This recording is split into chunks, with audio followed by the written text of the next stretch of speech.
Magandang buhay! Kumusta kayo mga bata? Narito na naman tayo para sa ating panibagong aralin sa ESP5. At tayo nga ay nasa ika-4 na quarter na. At nasa ikatlong linggo o week 3 na tayo ng ating pagtalakay para sa ESP5. At ang pag-aaralan natin para sa linggong ito ay tungkol sa pagkalinga at pagtulong sa kapwa. Handa na ba kayo? Kung gayon, simulan na natin ang ating pagtalakay sa linggong ito.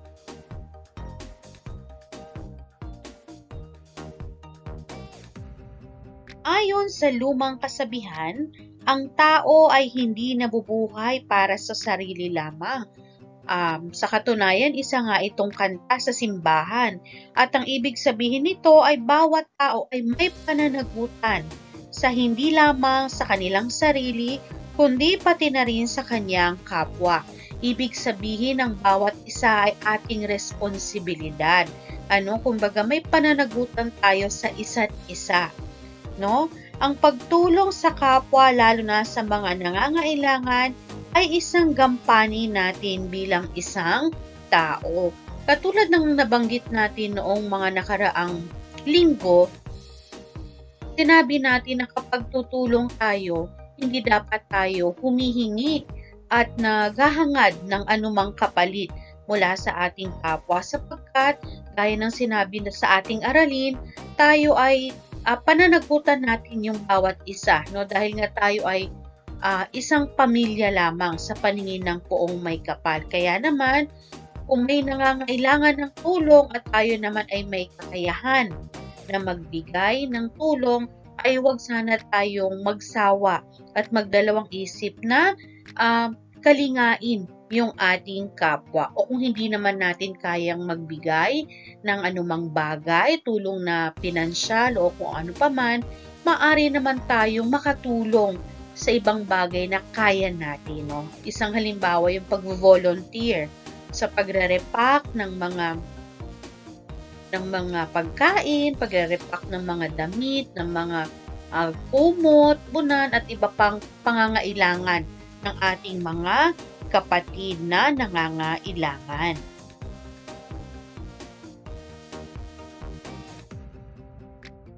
Ngunit nararapat na ang pagtulong at pagkalinga sa kapwa ay bukal sa kalooban.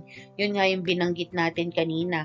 At hindi naghihintay ng anumang kapalit kasi mararamdaman mo naman kung ikaw ay tumutulong ng pilit, di ba? Yung hindi bukal sa kalooban mo, yung masama yung loob mo na tumutulong ka, hindi naman yun kagandahan. Kung gano'n naman ang iyong nararamdaman, huwag ka na lamang tumulong, Kasi mas lalo pang tapos nakikita ka pa ng tao na ganoon yung pakikitungo mo, yung pakiramdam mo na may kabigatan sa kalooban mo na tumulong. Mas makakaramdam sila ng pagkaawa sa kanilang sarili kasi nakikita nila na yung tumutulong sa kanila ay hindi naman bukal sa kanilang kalooban yung ginagawang pagtulong. Laging tandaan na ang taos-pusong pagbibigay ng tulong ay nakapagdudulot ng tunay na kasiyahan sa kapwa at maging sa sarili. Naranasan mo na ba na magbigay ng tulong sa iba? Kahit sa maliit na paraan, nakakaramdam tayo ng kaligayahan. May kakaiba tayong pakiramdam na yung parang pwede mong sabihin na proud ka sa sarili mo kasi sa kahit na ganoong kaliit na paraan ay nakatulong ka sa iyong kapwa. Hindi ba may inahatid yan na kakaibang pakiramdam ng kaligayahan, kapag tayo ay nakakatulong sa ating kapwa, lalo na kung bukal ito sa ating kalooban at yung pakiramdam na hindi naman kailangan na balikan pa ikaw, Kumbaga hindi pa kailangan palitan nila yung ginawa mong pagtulong mo sa kanila.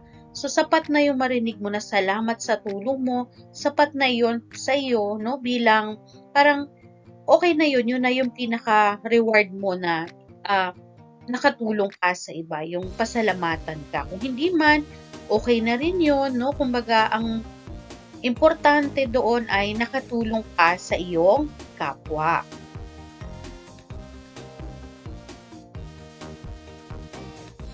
Sa panahon ng pandemya, Ang pagtulong at pagkalinga sa kapwa sa malaki o simple mang pamamaraan ay kinakailangan upang mapagtagumpayan ng bawat isa ang mga hamon ng buhay. So, sinubok talaga tayo noong panahon ng pandemya, no? Dito talaga, talagang tinest yung ating kakayahan sa pagtulong sa kapwa, yung ating kakayahan sa yung pagdadamayan, no? Dahil talagang lahat apektado, walang tawag dito, walang sino man yung naisalba, no, pa dito sa pandemya na to. Lahat ng tao ay biktima. Kung ano man ang iyong profesyon, no, ano man ang iyong estado sa buhay, mayaman ka man o hindi, bata ka man o matanda, babae ka man o lalaki, kung ano man ang preference mo, itong pandemya na ito sumubok, no, sa mundo natin, lalo na sa ating bansa, no, yung pagdadamayan natin. Dito lumabas yung bayanihan na nating mga Pilipino, yung pagpapakita ng ating tawag dito, yung pagdadamayan, no, yung malasakit sa bawat isa. So, higit lalo kapag sinusubok tayo ng buhay, kagaya nga nitong pandemya, at napatunayan natin na tayo mga Pilipino, no, kayang-kaya nating magdamayan, magtulungan sa ganitong oras ng pangangailangan, no? Hindi lang ng isa, kundi pangangailangan ng buong bansa. Nagtutulungan tayo. So, yun yung isa sa mahalagang dapat nating gawin, no? At ipinakita naman natin na kaya nating gawin.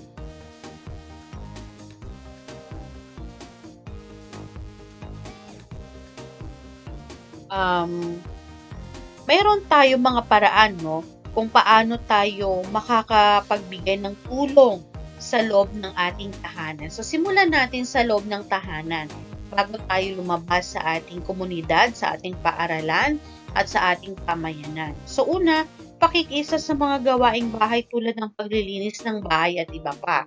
So, bilang isang mag-aaral, kailangan matuto na tayong tumulong sa mga gawaing bagay at makihati na tayo na kumbaga bigyan na natin yung sarili natin ng parte o bahagi kung ano man yung ating gagawing gawain sa loob ng ating tahanan. Halimbawa, ikaw ang magwawalis tuwing umaga, ikaw ang maghuhugas ng mga pinggan o mga pinagkainan. So, bibigyan mo yung sarili mo ng gawain upang makatulong sa loob ng tahanan o makatulong sa paglilinis.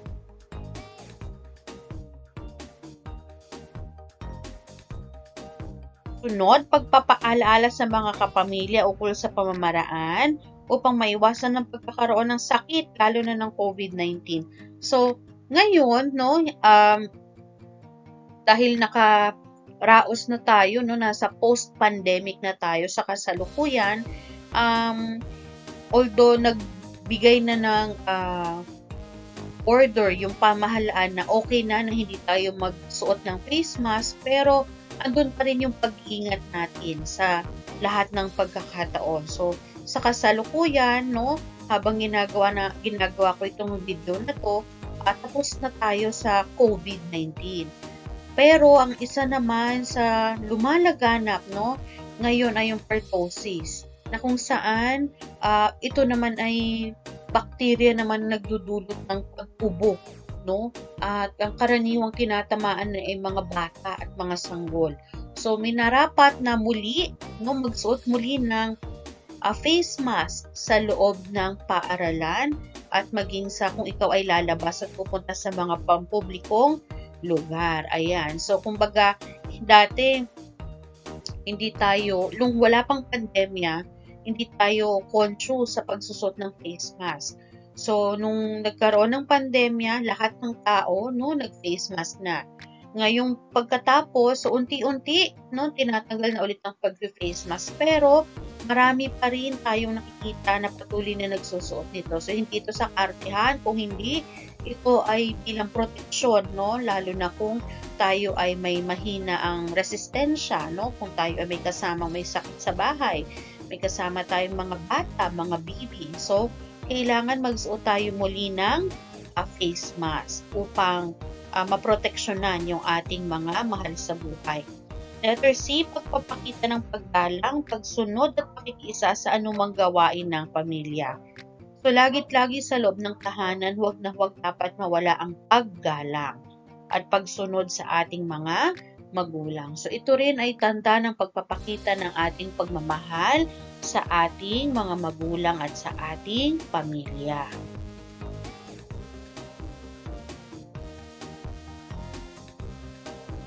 Paano naman natin maipapakita yung pagtulong naman sa pamayanan? Ito yung halimbawa natin. A, pagtatapon ng basura sa tamang lalagyan. B, pagsunod sa mga umiiral na ordinansa ng barangay. So ito yung isa sa mga pinapatupad ng ating barangay, yung pagtatapon ng basura sa tamang lalagyan, yung paghakot ng mga basura na nabubulok na inihiwalay natin sa mga hindi nabubulok. Ganon din yung mga ordinansa sa barangay. Halimbawa, pagbabawal sa pagsunog ng mga basura. Pinagbabawal na yan, yung pagsusunog ng basura. At ano pang ibang mga ordinansa? Yung mga curfew, pagsapit ng alas 10, halimbawa, ay pinagbabawal na lumabas yung mga tao o mga bata. Lalo na yung edad na 18 pababa. So, yan yung ilan lamang sa mga umiiral na mga ordinansa ng barangay na dapat nating sundin.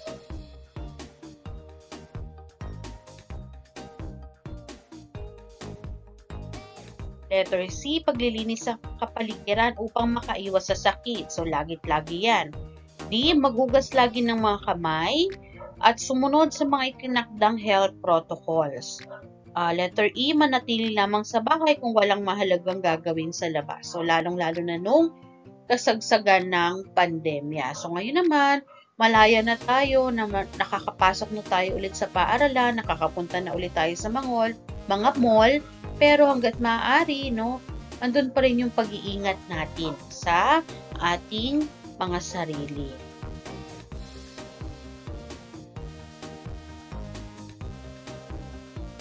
So, ito rin yung iba pang paraan ng pagpapakita ng pagtulong sa kapwa. Letter A, pagdarasal para sa kapwa at iba pang nangangailangan. B, pangangalaga sa kalikasan. C, pagtanggap at paggalang sa mga may kapansanan at nakatatanda.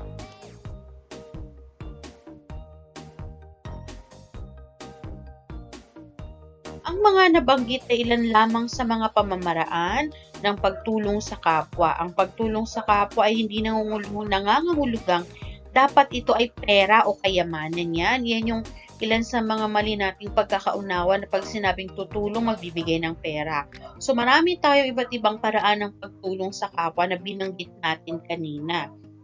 So maari ding bahagi sa kapwa ang panahon, talento, serbisyo at pagmamahal. So yung mga guro, naglalaan sila ng kanilang talento at oras sa pagtuturo sa mga mag-aaral na magbasa, lalo na yung mga nahihirapan pang bumasa. Yung mga nagko-coach, binabahagi nila yung kanilang talento para mas marami pa yung matuto na mag-aaral. Ayan, serbisyo at lalo pa yung pagmamahal.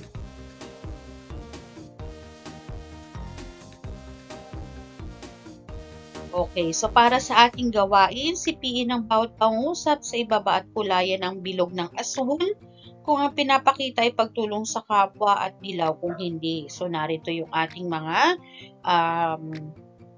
pahayag. Bilang isa, pagbibigay ng pagkain sa kapitbahay sa oras ng kalamidad.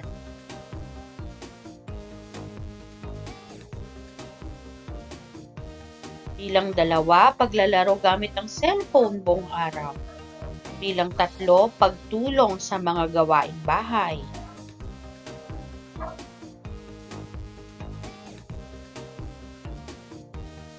Bilang 4, pagkukunwaring nagsasagot ng module o gumagawa ng takda upang hindi makapaghugas ng pinggan sa bahay. Bilang 5, pagbibigay ng upuan sa matatanda kung nasa bus o sasakyan.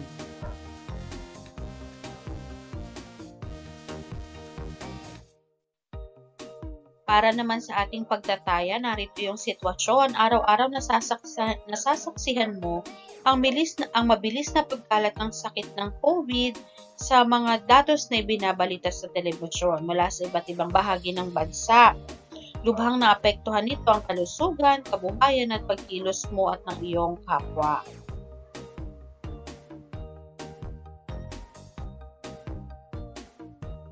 Ano kaya ang iyong maaring maitulong sa iyong sarili, pamilya at komunidad upang makaiwas sa lumalalang pandemya? So, salamat na lang tayo dahil sa kasalukuyan at ito ay tapos na, ano?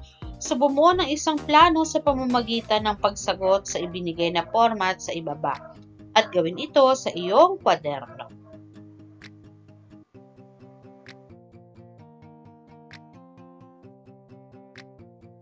So, narito yung halimbawa ng iyong go-to-health plan para sa sarili, para sa pamilya, at para sa komunidad.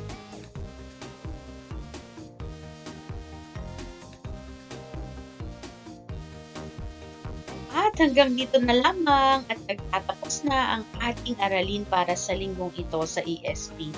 Nawa ay may natutunan ka, no, kung paano tumulong sa ating kapwa. Laging-laging maganda na tayo ay tumutulong sa ating kapwa sa anumang kaparaanan na kaya natin. So maraming salamat sa iyong pakikinig at panunood at nawa ay may natutunan ka sa ating aralin para sa linggong ito. Muli ako si Teacher Aisa. Maraming salamat sa iyong pagtutok at hanggang sa muli. Paalam!